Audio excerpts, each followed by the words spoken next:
За сайн байцгаана уу. Намны фото цахилгаан үүсгүүр хичээлийнхээ энэ удаагийн дугаараар намны зайн системийг зохиомжлох арга зарчим дистараллын тухай авч үзнэ. Өнөөдрийн хичээлийн агуулга бол хичээлийн зорилго эзэмших мэдлэг ур чадварыг тодорхойлно. Тэгээд намны зайн системийг зохиомжлох арга зарчим үзэл баримтлалыг тодорхойлно. За тэгээд системийг зохиомжлох дистаралл мөн түнчлэн цахилгааны ачааллыг үнэлэх аргачлалын тухай суралцах болно.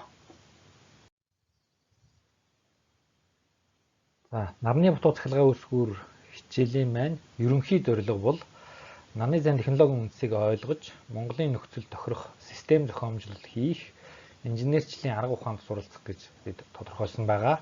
Харин энэ удаагийн хичээлээр бол бид намны зайн системийг зохиомжлох үзэл баримтлал, арга зарчим дистараллыг эзэмшнэ гэж томьёолж байна. За өөрөөр хэлбэл системийг зохиомжлох дизайн философи гэж юу байдаг вэ? Ямар үзэл баримтлалаар системийг зохиомжилж болох вэ? Ямар дистараллтайг хийдэг вэ? За энэ бүгдийг сурч эзэмшнэ гэсэн үг. За намны зайн системийг зохиомжилж угсарт зориулах төсөлд бол дараах оролцогч талууд бол байдаг. Мэдээж энэ дундаас хамгийн чухал оролцогч тал бол эцсийн бүтээгдэхүүн болох цахилгаан эрчим хүчийг хэрэглэгч байгаа. За хэрэглэгчийг бол цахилгаан эрчим хүчээр бид найдвартай хангах ёстой. За нөгөө талаасаа тус төслийг үүсгэн байгуулагч, санхүүжүүлэгч тал гэж бас байна. Тэгэхээр инженер, зохиомжлогчдын хувьд бол төслийн удирдагчийн санхүүгийн байдал, за эрэлт хэрэгцээг нь бол сайн судалж түүнд тохирсон зохиомжлыг хийх ёстой байгаа. За дээрэс нь мэдээж энд олон тоног төхөөрөмжүүд орж ирнэ. Тийм учраас үйлдвэрлэгч, туслан гүйцэтгэгч бол бас чухал оролцогчийн донд орно. За тэгээд систем маань ухсрагдаад бүрэн үйл ажиллагаанд ороод явцад түүнийг үйл ажиллагааг, байнгын үйл ажиллагааг хангах, засвар үйлчилгээг хийх ийм талууд бас үүнд оролцогчоор хамаарна. Тэгэхээр энэ олон талт оролцогчид маань бол тус бүрнээ өөрсдийн ашиг сонирхол, эрэлт хэрэгцээ бол байдаг. Тэгээд тэдний энэ системийн талаар хүлээж авах ойлголт, харах өнцөг нь бүгд ялгаатай байдаг. Тэгэхээр зохиомжлол хийж байгаа бид нар бол үүнийг маш сайн ойлгож ажиллах шаардлагатай байдаг юм аа. Намны зайн систем болон ер нь бол цахилгаан үүсвэрийг зохиомжлоход ямар үзэл баримтлалаар, зарчмаар зохиомжлоо гэдгээс хамаарат олон шийдлүүд байж болно.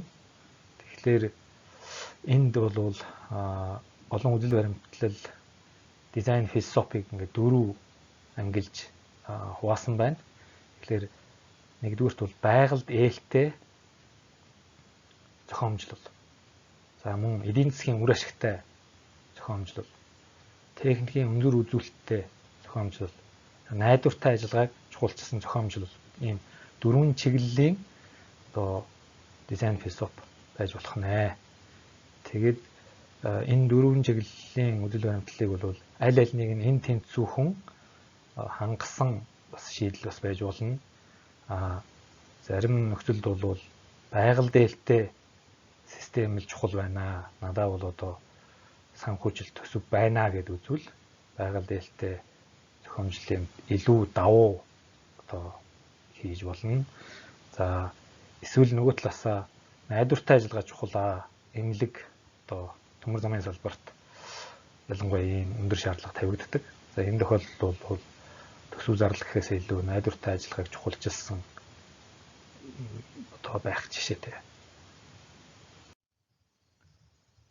За ингээд намны зайн системийг зохиомжлох үзэл баримтлал зарчмын үндсэн 4 чиглэл байдгийг авч үзсэн. Тэгээд энэ 4 чиглэлээр тус бүрт нь авч үзье.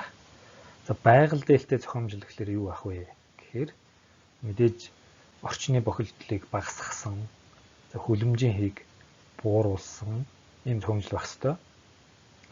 За жишээ татвал ер нь бол нөхөн сэргээгддэг эрчим хүчийг түлхүү ашигласан одоо бүр экстрим жишээ гэх юм бол 100% сэргээгдэх чимчээр ажилладаг системийг бас тохиомжуулж болно.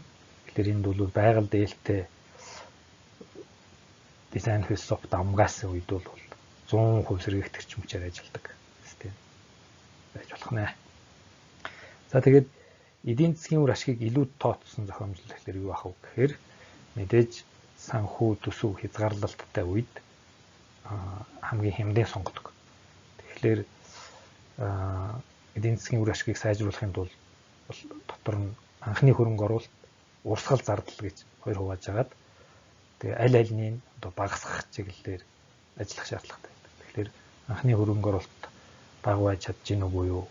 Урсгал зардлыг бас багасгаж чадж гин үгүй юу? Гэдгээс хамаарат эдийн засгийн үр ашиг өндөртэй зохиомжлолыг хийнэ гэсэн үг.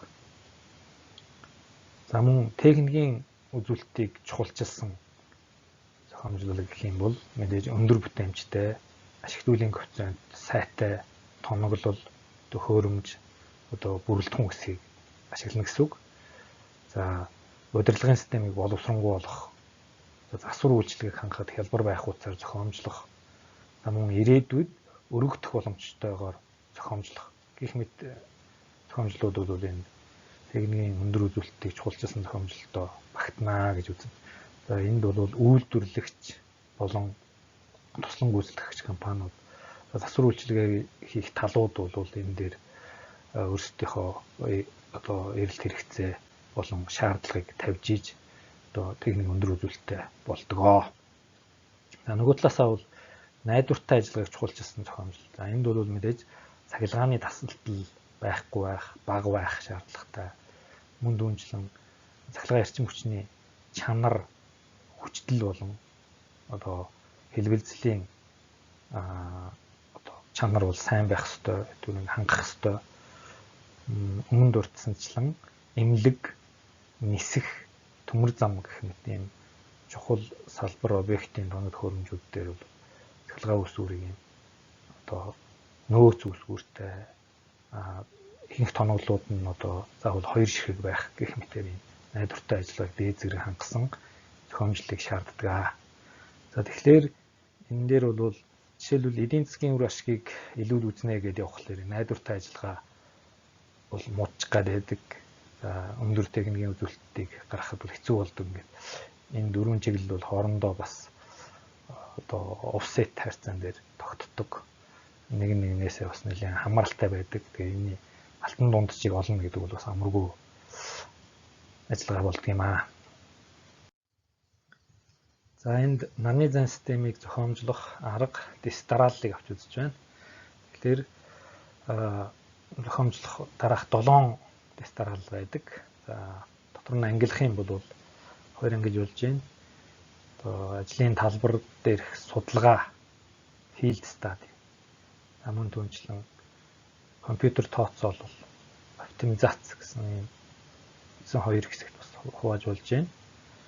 За нэгдүгээрт юу хийх ёстой вэ гэхлээр тухайн нарны зан системийг, цахилгаан үүсгүүрийг одоо барьж байгуулах болсон эрэлт хэрэгцээ нь юу юм бэ?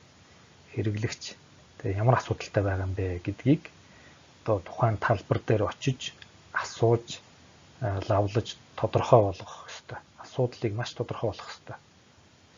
Тэгэхээр ер нь бол асуудлыг зөв ойлгол шийдлийн талаас илүүг нь олно гэж хэлэгддэг. Тэгэхээр ер нь бол асуудлаа маш сайн ухаад зөв тодорхойлж чадах юм бол шийдлийнхаа талыг олцсон байна гэсэн үг.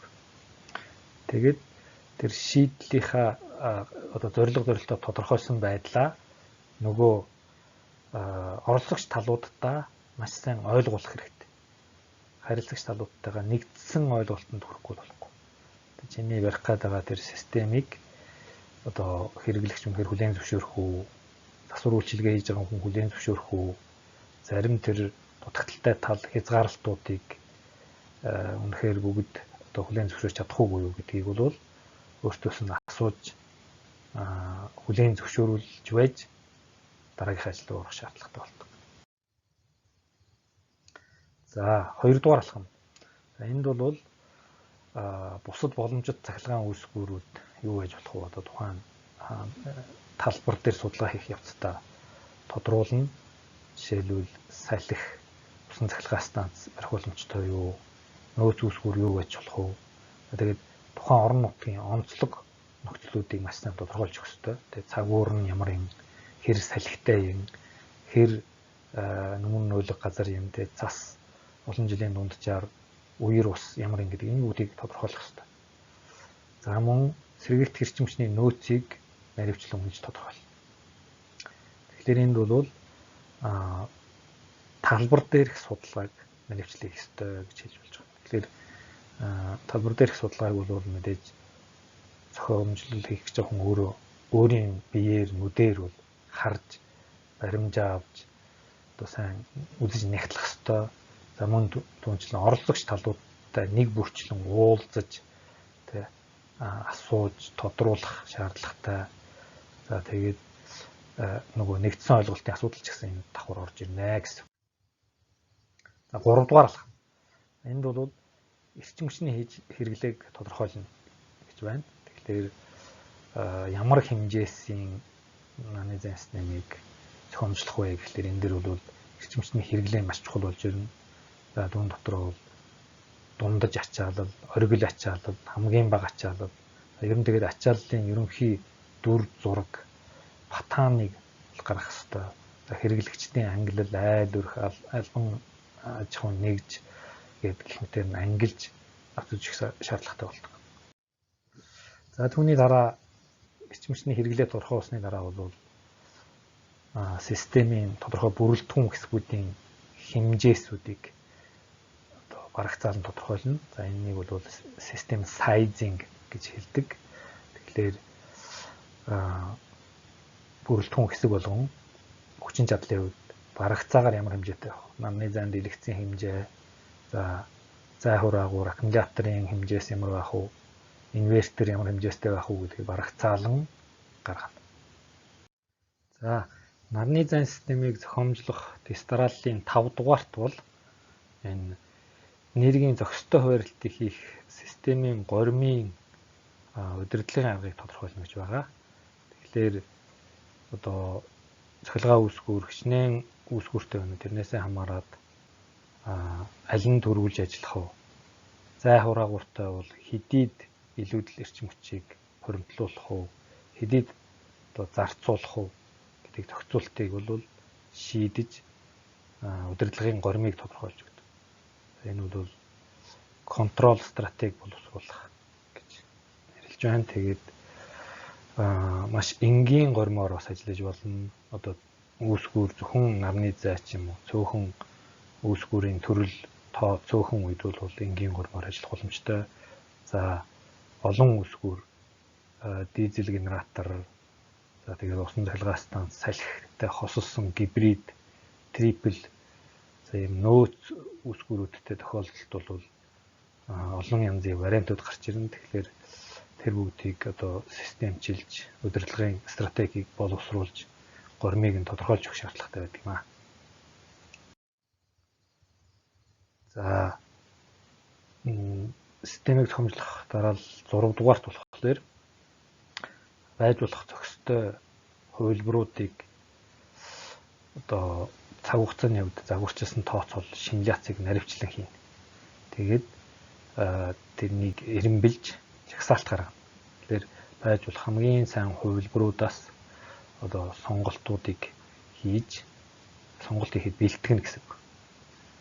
За одоо time serial simulation буюу компьютерийн програм хангамж ашигласан одоо алхам нь 1 цаг 1 минут гэх мэтийн одоо богино алхамтай урт хугацааны өдөр цаг улирал бүтэн жилийн энэ одоо загварчил симуляцийг компьютер тооцоолон бодох машинаар бодуулж за тэгээд нийлбэр бүтэн жилийн хугацаанд хэрхэн яаж ажиллаваа гэдгийг нь үнэлж дүгнэх ийм тооцооллыг энд хийд юм аа. За тэгээд нарны зан системийн зохиомжлол 7 дугаарх дээр бол гаргаж авсан сонголтуудаа эмблэх хэрэгтэй болно. Тэгэхээр төслийн зорилгодоо нийцүүлж сонголтыг үнэлэх параметрыг бол ирэмбэлнэ. Тэгээд энд нэг жишээ аваад үзье. Жишээлбэл эдийн засгийн үр ашгийг л чухалчлана гэд үзэх юм бол одоо анхны хөрөнгө оруулалтын зардал мөн урсгал зардлыг нь хамруулсан системийн нийт зардлаар нь ирэмбэлж эцсийн сонголтыг хийж болно. За ингээд намны зайн системийг зохиомжлох 7 дэс дараалалтай аргыг тайлбарлаж дуслаа. Тэгэхээр манай энэ нарны утга цахилгаан үүсгүүр хичээл. За бидний албан хэллэгээр бол нарны утга цахилгаан үүсгүүр байгаа. За бидний нэршид заншснаар бол нарны зайн систем гэдэг. Аль алинаар нь бид энэ хичээлээр нэрлээ явж байгаа. Тэр тус хичээлийн хамгийн амин сүнс болсон хэсэг бол энэ зохиомжлолыг хийх үзэл баримтлал дизайн философи. За тэгээд энэ зохиомжлолыг арга дэс дараалал байгаа. Тэгэхээр үнийг маш сайн тэмдэглэж аваад за бодиттой жишээн дээр давтан хэрэгжүүлж өөрийн болгож эзэмшиж аваарай гэж хүсье. Өнөөдрийн манай хичээлийн нэг сэдэв бол цахилгааны хэрэглээг үнэлэх арга гэж сэдэв байгаа. Тэгэхээр нарны зайн систем болон цахилгаан үүсгүүрийг зохиомжлоход 7 дэс дарааллын дунд 3 дугаарт бол цахилгаан эрчимчний хэрэглээг тодорхойлох гэж байгаа. Тэгэхээр үүсгүүрийн хэмжээ бол мэдээж цахилгаан эрчимчний хэрэглээг тодорхойлж байж гарч ирнэ. Нэлээд наривчлан тодорхойлж байж гарч ирэх шаардлагатай. За дээрэс нь эрчимчний хэрэглээ маань өөрөө бас өдөр хоног цаг хугацаа тэгээд улирлаас хамааралтай өөрчлөлтүүдтэй байдаг. Тэгэхээр тэр өдөр тутмын чадлын мөрийн хэлбэр нь ямар шүү байна уу гэдгийг бас нэлээд наривчлан тодорхойлох шаардлагатай.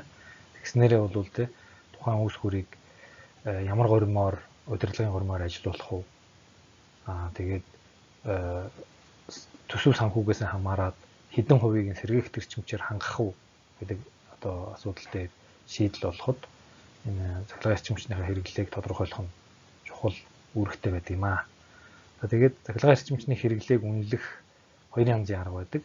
Нэг нь бол цахилгаан хэрэглээг барагцаалан тооцооллын аргаар гаргаж ирэх.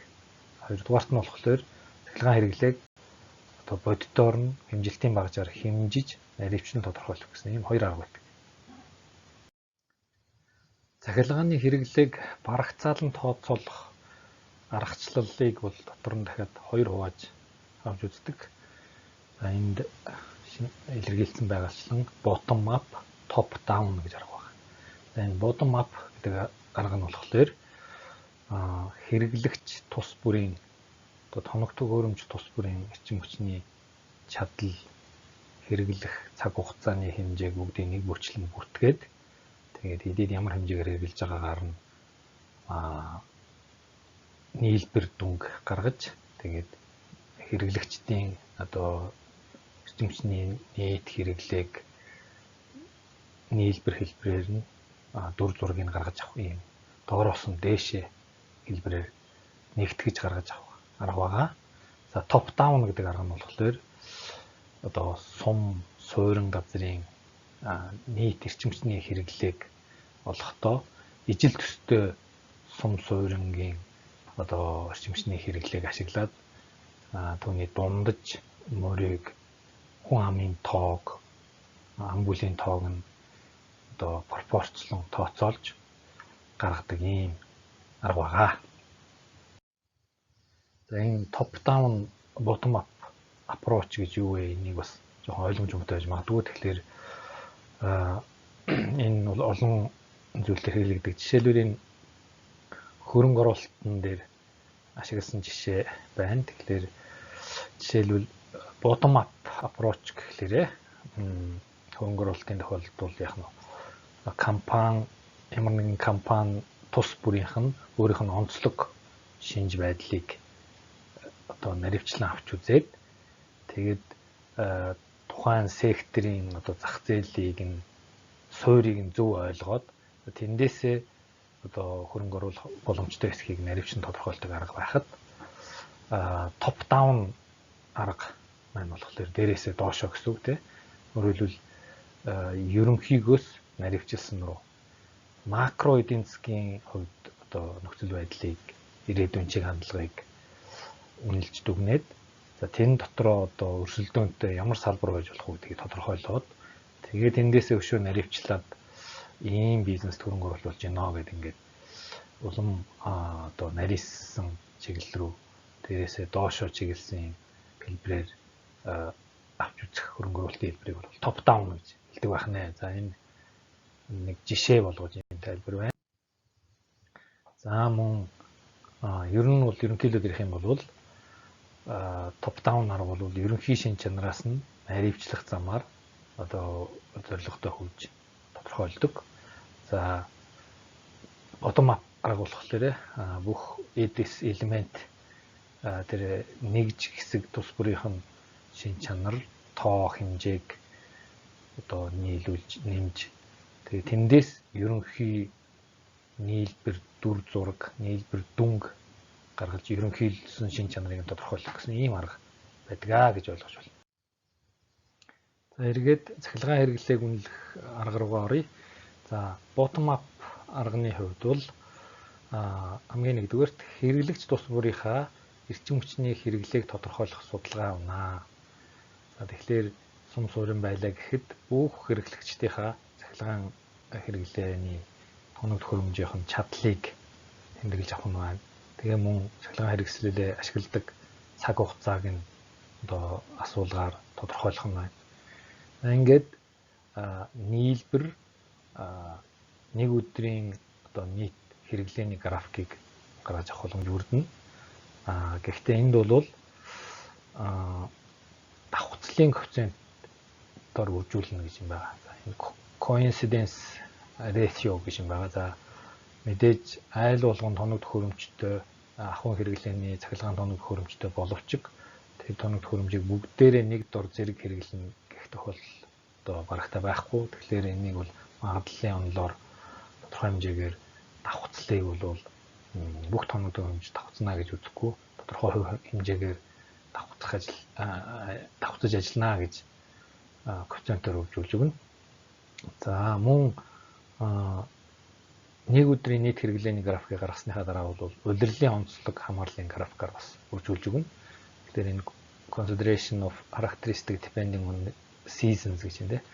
Тэр тэгснээрээ бүтэн жилийн улирлын бүтэн жилийн хэрэглээг бол барагцаалан тооцоолж гаргаж чадна гэсэн үг.